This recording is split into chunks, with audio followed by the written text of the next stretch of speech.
Hello mga kaagri, meron tayo ditong vermicast. Ito yung hiningi nating vermicast sa ATI, Agricultural Training Institute. Yan, naka plastic pa yung iba, dala natin galing sa Las Piñas. So yung ating tanim na kuan dyan, pitsay, lagyan natin, ibababa lang natin para maayos na mapaglagyan ng malagyan ng vermicast. Okay, let's go. So ito mga idol, mga kaagri, durugin natin yung vermicast. Ayan,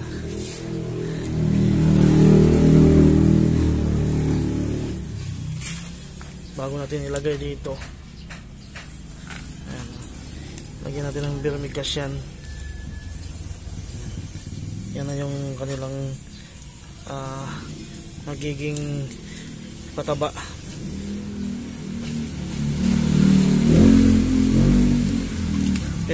Kaya natin hindi pinuno itong kanilang taniman, kanilang pinagtamnan na paso, para malagyan natin ng kuan, ng vermicast, para meron silang sapat na pagkain.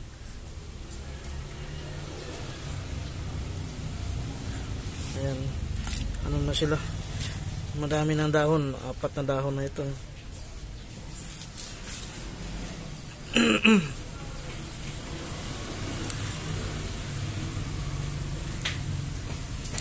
Baka kayo'y magugulat bakit sa isang paso na maliit lang madami ang laman. Kasi ang ginagawa natin dito, sinaboy lang natin to dito.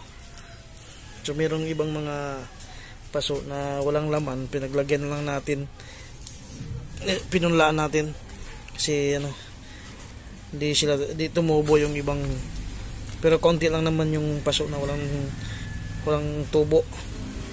So nilagyan natin, binawasan natin yung ibang madami, inilagay natin dun sa bakanting paso.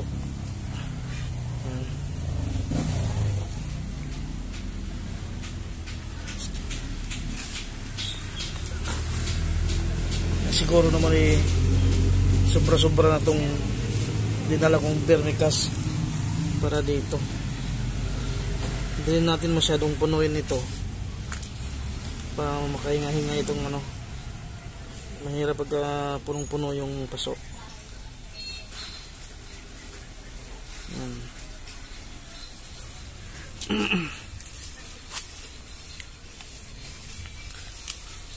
May mga tumubo na ring pansit-pansitan.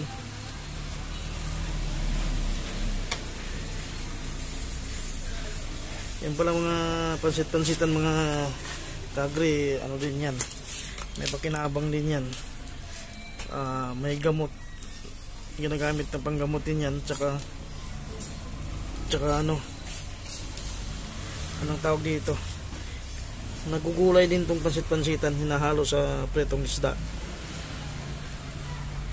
Pag nagsasabaw yan, hinahalo yan. Meron na rin akong video ng nagmukbang ako ng pansit-pansitan. Hindi ko lang inubos kasi medyo masama yung lasa, maanghang ang lasa nitong pansit-pansitan.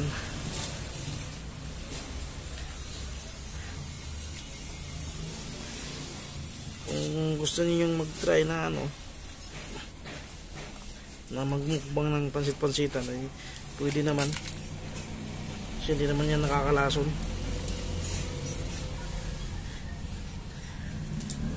Ayan, nalagyan na natin, pero hindi pa lahat. May vermicast. Ayan, update ko kayo pagka yan tumaba na ng husto dahil dito sa vermicast. Ayan, madami pa tayong lalagyan.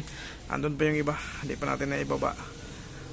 So ito lang muna yung ating ibinaba, unti-unti. Unti-unti rin natin nilagyan ng vermicast. Okay po, mamaya-maya po pag natapos video tayo ulit.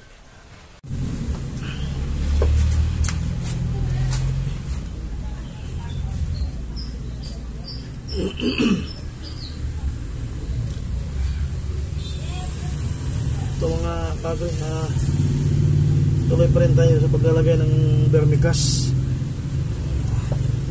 Marami-rami pa ito. Hindi pa tayo nangalati.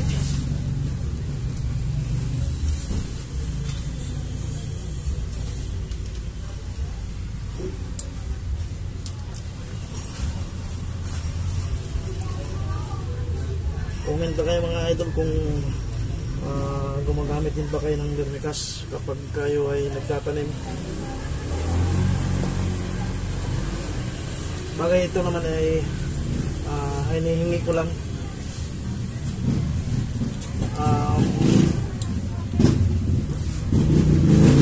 Libre naman kasi ito, kaya naglalagay tayo ng vermicast. Ito lang nilalagay ko dito, yung mga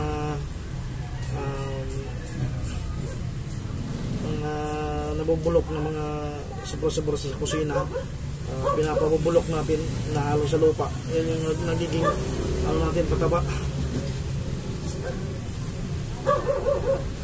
Tsaka yung estilo ng pagtatanim ko ngayon ay hindi pinunla, diniretso. So may nagsabi na maling gap daw, gap. Ibig sabihin ng gap, good agricultural practice.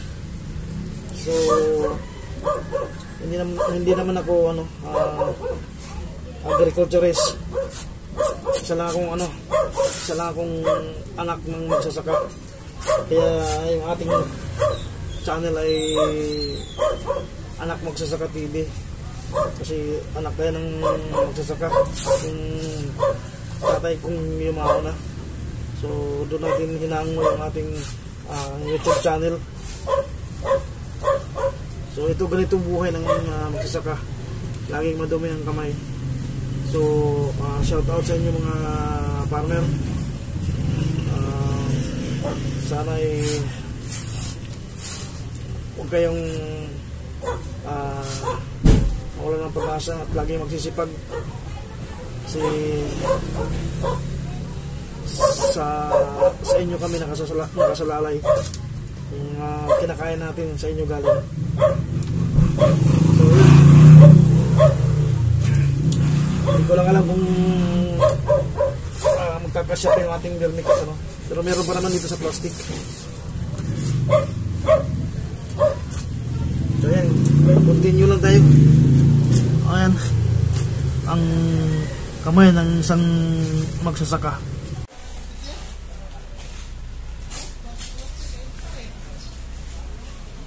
Ayan ang mga kagri, nalagyan na natin ng vermicast yung mga yan. Tapos na. Ayan.